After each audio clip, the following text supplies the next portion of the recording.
Hey guys, how you doing? We got some new merch. Looks great. It's a nice color. Appreciate it. He's come on to announce his new merch drop. That's the main thing, right? Yeah. All right. So we had you on, I guess, a month, maybe a little bit longer than that ago. You're in private beta. You kind of dove into the product a little bit here and the vision, and we kind of talked about some of the open questions around it. Now you are public. And obviously the big news over the last couple of weeks has just been the increased fear, uncertainty around yield-based products, vaults, obviously stream finance, the unwinding there, the sort of stable coin that's not a stable coin, and how should we talk about it? So wanted to maybe just check in on the public launch first, and then would love to talk about how you are sort of growing and building trust in this space and the distinctions you see and how you're approaching the market versus some others. Yeah, sure. I think it all goes together. I mean, yeah, we opened up yesterday. Looks pretty decent so far. Everything's working. That's I think good just news. Congratulations. Let's go. I mean, like honestly, it's day one, right? We didn't want to go too hard because I think, like you rightfully alluded to it, last week and a half was probably like was 10-10 for DeFi, right? Like on the perp side. So I think we wanted to be a bit slower. We want people to come in and test it out and actually see that it works and it's real yield. It's not leverage looping or some shady black box. And because of, I mean, to be honest, on the stream stuff, I know the guys quite well. I've spoken to them multiple times. It was a strategy for degens, like it was very degenerate strategy, right? I think the problem there was actually just the transparency on the off-chain stuff that we couldn't see because I think degens were comfortable, or well, you could see everything else on chain. It was pretty intense looping and leverage. So, but not my risk appetite, but I could see why someone may do it. On our side, I think this is key, largely because I mean our strategy is very different. It's similar to how you think Athena would operate, but even with that, largely you need to have some way for independent verification of all reserves to make sure collateral's there. But I don't think that's enough. I think you also need to make sure this is real time. There's a move to have like third-party attestations and funds, but I think people need to see that what's actually the live balances, what's underlying strategy and trading. And we worked with Accountable. We actually were chatting to them for months. We integrated like a while back. It was always going to come out for public, and it's nice to see that they're actually getting some good publicity now around what they actually built. They had a big investment from Pantera recently as well. But they largely use ZK to actually plug into all our exchange accounts, into all the on-chain wallets, into all the custodians. They can see everything real time on their side and publish that to users. And I think that's very important because there's a lot of things that are happening around hedge funds and other strategies privately that I don't think works right longer term, especially on the riskier type of strats. Yeah, like we go here to sort of the metrics. If I go to Neutrl.fi, click on metrics, the very big banner at the top is independent proof of solvency, verify now. And you have a full dashboard here. And the first question I was going to ask is, okay, like, well, how do you bridge the sort of on-chain versus off-chain versus, you're entering into contracts with folks to be able to get these sort of OTC deals as well. And so are there, like, does this capture the totality of all assets, or are there other pockets that are maybe at the edges that aren't quite represented here? So the one thing is there you'll see a line that says OTC collateral. That's largely everything that's on chain.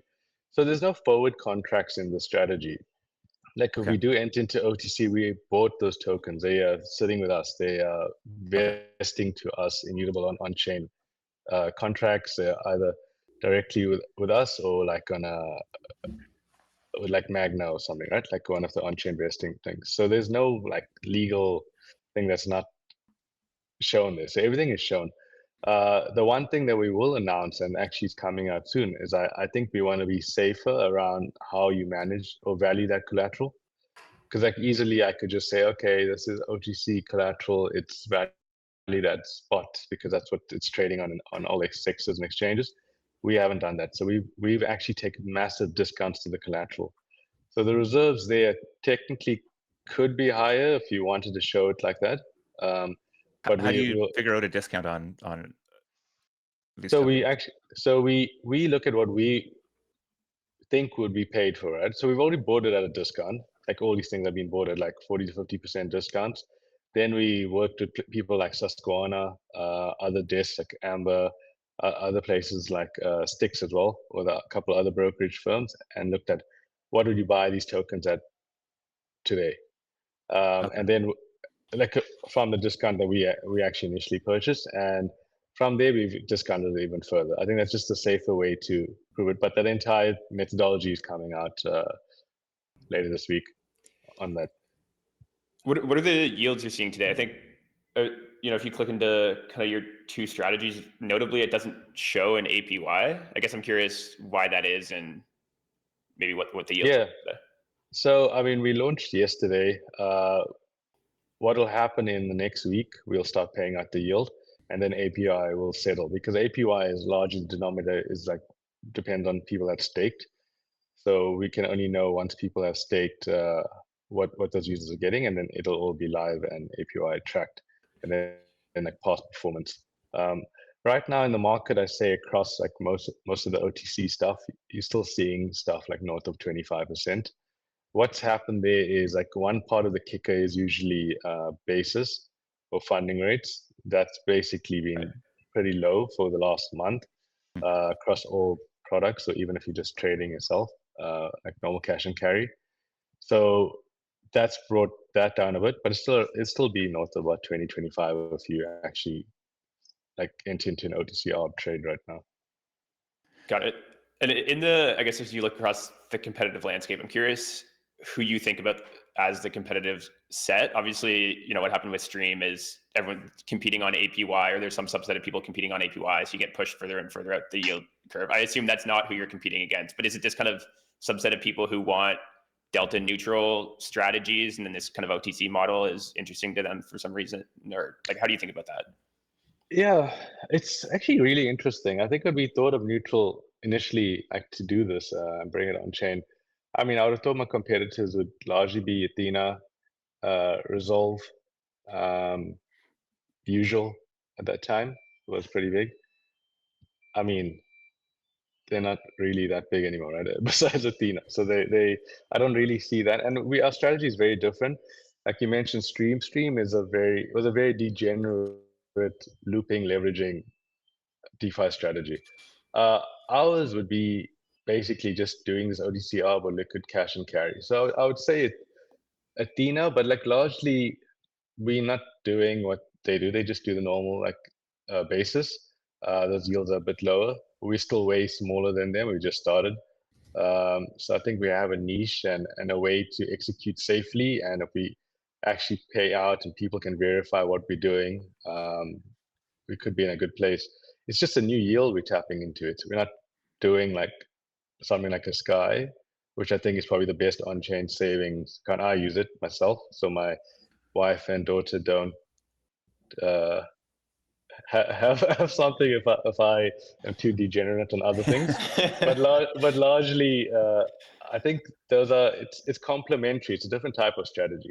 I think the initial users so far are largely going to be institutions and other funds that can't actually get access to the supply of the OTC arb largely. And I think there'll be a lot of education, and once other people or maybe retail actually see the underlying strat and how it plays out, then we'll get a bit more adoption. But we're not trying to like just get crazy amount of TVL for the sake of getting TVL. Right? I think we slowed down the go-to-market, and largely because of the last 2 weeks, we had all the lending markets ready with all the curators, Pendle, etc. Those things will come, but I just want to see how everything settles before somebody just comes and does something degenerate with NUSD.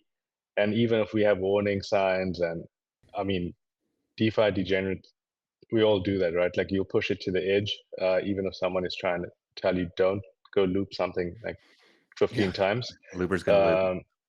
Yeah, so we want to just see how everything settles, because I think it's just the right thing to do. We could have just pushed it out harder, but we're going to wait to see how everything settles in the next 2 weeks before we open up all the DeFi secondary stuff. So yeah, I would love to better understand how you're looking at the roadmap here, and specifically maybe from like a growth or an integrations perspective. Like where does this need to be? And maybe, I mean, what is like the right KPI for us to sort of keep an eye on here to see if you are hitting the type of strategy that you're actually running at here? Yeah, so I think like most of DeFi is always going to be judge a success by amount of TVL. Right? I don't think that's our main KPI. Yes, that's important, of course, but largely I want to just be something that delivers a higher, like more sustainable yield to people just from accessing the strategy. So we should be doing that, and I think our benchmark needs to be something that you're willing to take the risk for. Right? If I was interacting with a DeFi smart contract or protocol, there needs to be something more than 8 to 9 to 10%. Otherwise, like, what is the point? Right? That's my view. And I don't mean on leverage or like looping or whatever else you want to do in Pendle and whatnot, but at least the underlying strategy.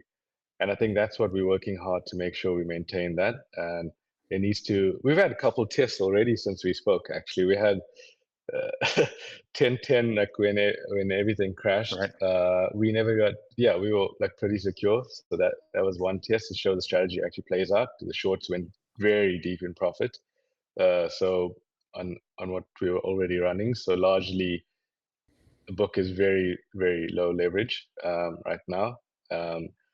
Very cash heavy, but these things still have to be hedged, right? If we were running a hedge fund, like very honest, I'd just say, let's just close all the shorts. We made out all the returns.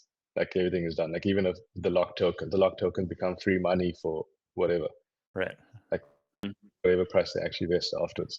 But we're not. So I think that was a good stress test. And last week was a very good test also to see what happens in DeFi. And we don't do anything DeFi. There's no underlying like reliance on a yield from a Vault on Morpho or Euler or anything, even Pendle. So, which I think is safe, but still. I think we've seen some pushback in the last week on pre-market perps, and I think some of the risks that exist there. Are like pre-TGE token something you would want exposure to, or are pre-market perps just too scary? Never. Never. I think we spoke about it last time. I'm not sure, but I spoke to somebody about it. Like largely though, realistically, a pre-market perp is just massive speculation and gambling. There's no data or quantitative view on it. You're just taking a complete gamble, largely to some extent, on how bullish something is. Largely what we've also seen over that time, and we don't do it. And it's the same reason why we don't hedge on a hyperliquid. We can run bases on hyperliquid, but like on a pre-market, if you hedge Plasma, if you did Wolfi, Monad even the other day, like people can just come in and like smash that thing up, right? It's not even real.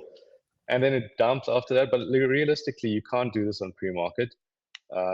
I actually tell people, there's some really popular guys on Twitter that were hedging, and I was just like, I know them, and they've also given us some cash, and they've seen how we do it. And he was like, I'm going to hedge this. And I was like, dude, you're going to just lose your money. Like, it's actually crazy. And he lost his money. There's something interesting about this juxtaposition between, the search for more yield, getting more than 10, 11% on for holding your money here in Neutrl, and this like very reserved, very conservative vibe that you give off here. And it's interesting to me just to sort of think about how that stands out in the market. Because clearly, if you're just yelling, especially if you look at all the dashboards, right, like that many people, I'm assuming, are discovering these opportunities either through Telegram chats where people are talking about how much they're making off this yield, or through some of these dashboards. And I think we go through these cycles where it's just like, let me go out on that risk curve to getting burned, and people coming back and being like, okay, I got to be a little bit more thoughtful here. And that group of people, like I'm not out here farming these pools. We take a very, very conservative approach to this stuff. And so I feel like it's like this long-term game that you have confidence in because of like just the juiciness of the business. It's like you guys discovered this business and you're like, there's probably an opportunity to come just take this on chain and be like a leader in this niche category that throws off a bunch of cash, and we'll just, if we do right, consistently grow to being big and valuable. Is that kind of the right way to frame I think, your approach here?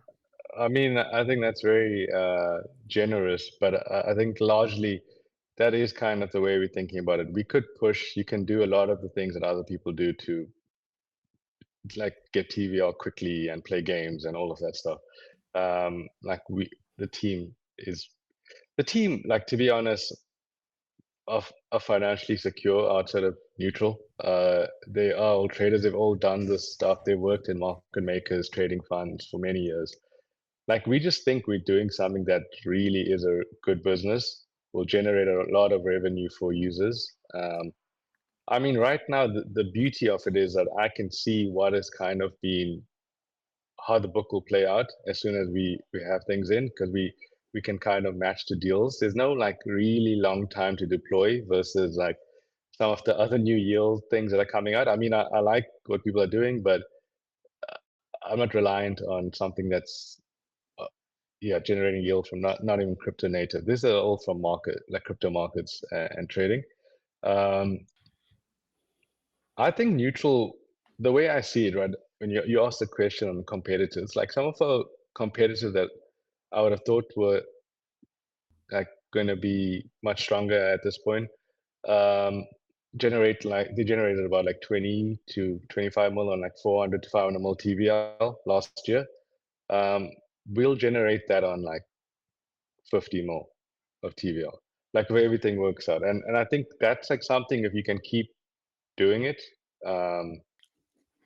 yeah, Good business. Good it's business. going to be a good business. Yes. And you just have to keep it slow and steady. That's literally what we discussed as a team, because you can't get like super bullish and like, oh, let's just go out and pump this thing and market this thing. But like realistically, I think you just need to show people that it works. And I think our line, like one of the guys on my team, is basically saying on Saturday or Sunday, is like, man, just slow and steady, right?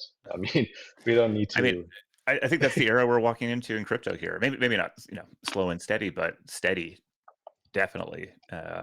And I think as people turn their time horizons from being minutes into decades, which I think is, as these opportunities sort of solidify themselves and become blue chips, that's probably where we get to. And I mean, compounding over decades is how Buffett made all his money and got to send a lovely little goodbye letter yesterday. So it's still crypto, right? So a decade is like 2 years, right?